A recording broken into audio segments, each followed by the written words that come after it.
amigos? Soy Alice Flores. Y bueno, estoy haciendo este video el 1 de julio del 2017, lo cual es el maravilloso, esperado día del cumpleaños de Canadá, de 150 años. En realidad, hay mucha gente que está muy encabronada por todo lo que rodea y la fanfarronada de Canadá 150. Y bueno, esto ha dado lugar a que se hable del colonialismo en este país. A ver, les voy a explicar algo. No quiero que sepan que pues, me las doy acá de historiadora y la chingada y todo esto. No, nada que ver. Hice mi tarea. Para empezar, el nombre de Canadá data desde el viajecito este de Jacques Cartier en 1535 y 1536, entre esos 2 añitos, cuando describió la palabrita Huron-Iroquois-Canada, que significa asentamiento. A mediados de los 1500, Canadá ya aparecía en los mapas europeos como América del Norte, o sea, al norte del llamado río San Lorenzo. Fíjense nada más que el presidente Thomas Jefferson, con esto de la guerrita de 1812, que quería conquistar Canadá y la puta madre, él ya sabía qué país quería conquistar. Él ya sabía y se refería y tenía perfectamente localizado dónde estaba Canadá. Y estaba al norte, pues al norte de Estados Unidos, ¿verdad? O sea, para empezar, eso es 1812. Pero en el 2017 se celebran 150 años de Canadá. O sea, que en 1867 se firma la Confederación, donde las colonias Nueva Escocia y Nuevo Brunswick como una colonia británica. Y a partir de esa pinche firmita se celebran los 150 años de Canadá. Básicamente la colonización de Canadá, que no necesariamente es muy bueno, porque pues, antes de esa pinche firmita había un chuta madre, que ya había un montón de raza viviendo en todos los alrededores de Canadá, nativos, aborígenes, de todo. Esto ha dado lugar a que escritores, activistas, académicos, indígenas, no indígenas, o sea, un chingo de gente esté escribiendo innumerables artículos e historias de todo lo que usted se pueda imaginar en los medios de comunicación social. Digo, porque los otros medios, que son la televisión y otros periódicos que son aparentemente los oficiales, pues no, como que no dan mucha cabida a lo que la gente está investigando del cumpleaños de Canadá, porque digo, 150 años no mames. Y realmente mucho de lo que se está diciendo es que esta celebración, pues no es una celebración, es una celebración colonialista con un genocidio cultural. Porque ¿cómo puedes celebrar nada más la descendencia de los canadienses europeos a partir de 1867? O sea, no se puede. Ni tampoco se puede solamente reconocer esa descendencia europea. Ahora, hablemos un poquito, miren, la tierra de Canadá no fue ganada como en otros lados, o sea, que hubo una pelea y se derramó sangre y se mató un chingo de gente, no. Se firmaban tratados, y esos tratados eran para definir y compartir los recursos de la tierra entre indígenas y europeos, y todas las obligaciones que venían en mantener pues la tierra. Ustedes sabrán pues que los nativos pues son muy conscientes de lo que es la naturaleza, toda esta parte de cuidar la tierra para que produzca alimentos, cuidar los animales. Tenían pues una manera más ecológica de decir, esta es la tierra la que nos da de comer, ¿no? Y cuando llegan los europeos, pues firman ese tratado, pues para que no haya bronca, ¿verdad? Pues también necesitaban donde vivir, pero pues esos tratados se van rompiendo con el tiempo. Y los colonos canadienses empezaron a moverse a las tierras y se empezaron a plantar y se empezaron a instalar sin realmente importarles de quién era la tierra.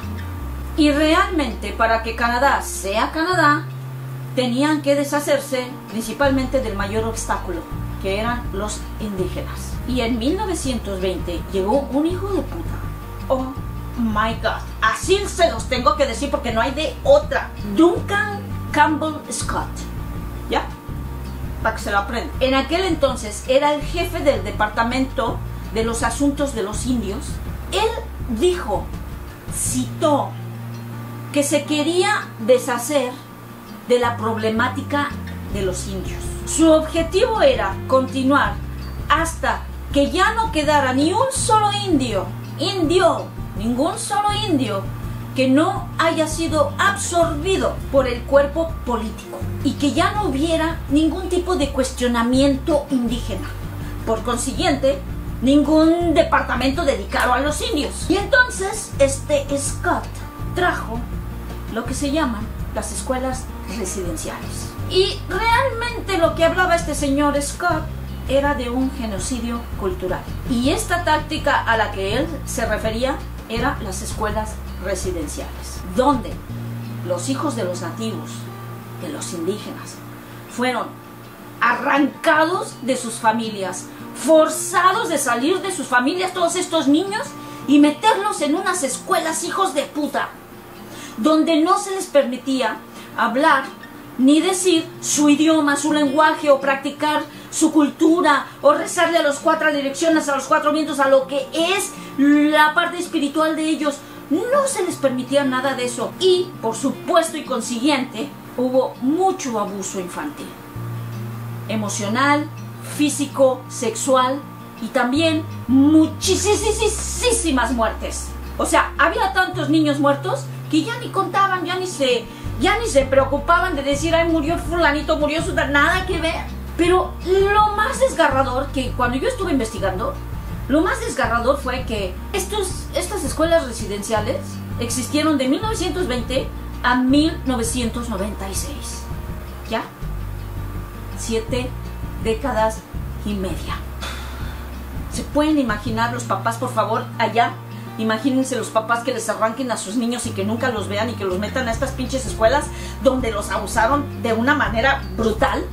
Y aún así, nuestros nativos canadienses sobrevivieron. Pero no es fácil olvidar este tipo de salvajez por parte del gobierno canadiense.